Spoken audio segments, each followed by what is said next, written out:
Hello? Hi, Kimberly. This is Bob Kelly with the town of Derby. Yep. I believe I have some answers for you. Perfect. Thank you. As far as the report, I was told that they charge $50. No, she's a victim of a crime, so that's going to be waived. So again, I'm asking that those copies get to me immediately. She is a victim of a crime, and they're aware of that. She told them that. So with that being said, a victim does not pay to be victimized. What I was told is for them to release any reports, they do the same for any insurance or whatever. It's $50. Who is they? Who is they? So I can include them in an intent to lawsuit tomorrow. It's the fire department's policy that reports. Well, I want a copy of their policy. I want a copy of their policy emailed to me, and I'll give you my email address. I want it copied and emailed to me immediately. I could not tell you if that's a written policy or just their... I don't care. I want to know either way, and I want to see a copy of it today. As far as the license plate, the bumper on the car was melting and the license plate was on the ground. So they picked it up and they threw it into the back of the car. Is that written in their statement? Because I have pictures to verify otherwise. As far as who interacted with your daughter, it was Craig Ellum, the fire chief, and Scott Bryant. Okay. And where the car is and why, Ray's Auto towed it. You'd have to call them to find out where it is and why it's where it is. As far as an investigation, there is no ongoing investigation. The fire chief said on things like this, it would have to be your insurance company do an investigation. He said what he could tell as far as the cause of the fire was a leaky gas tank. He said it was raining that morning, and you could see a sheen on the road where the gas tank had been leaking for a couple hundred yards up to where it finally caught on fire. And he thought it looked like the straps on it may have broken, so it was dragging on the ground, and then the got a spark, or however the gasoline ignited.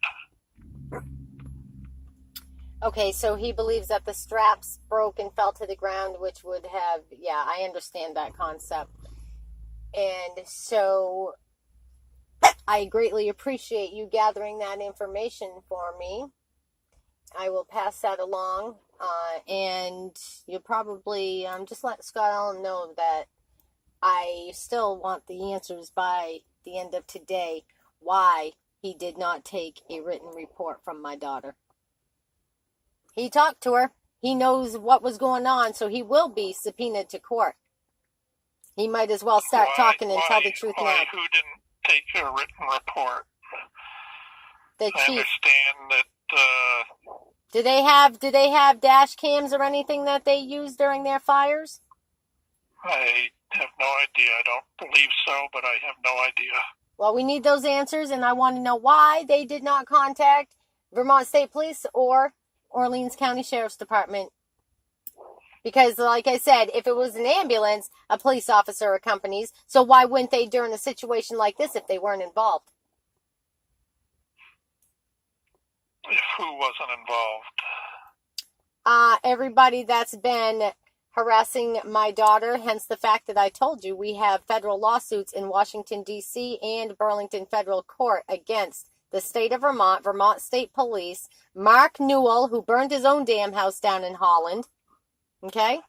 And after I reported him for doing it, he tampered with 2 of my cars, taking an A-frame bolt out, cutting a coil spring, and I also reported him to Trevor Colby in Essex County for sexually assaulting me, and then my car disappeared, along with my house trailer during a pandemic, which had all the blood-stained pants and other garments from the attack. So there's been a series of events, and when we started talking about it and filed lawsuits last March of 2021, they started tampering with us, tampering with my vehicle, cut my brakes, putting agents in my gas tank, all kinds of stuff in Island Pond.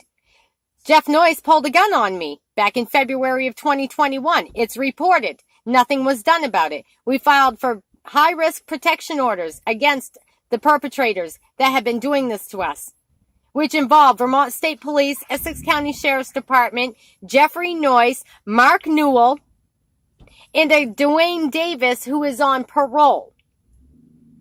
He had already been reported to his parole officer. He told my daughter that if her house caught on fire, she'd never make it out. And I reported that to his parole officer just a few weeks ago.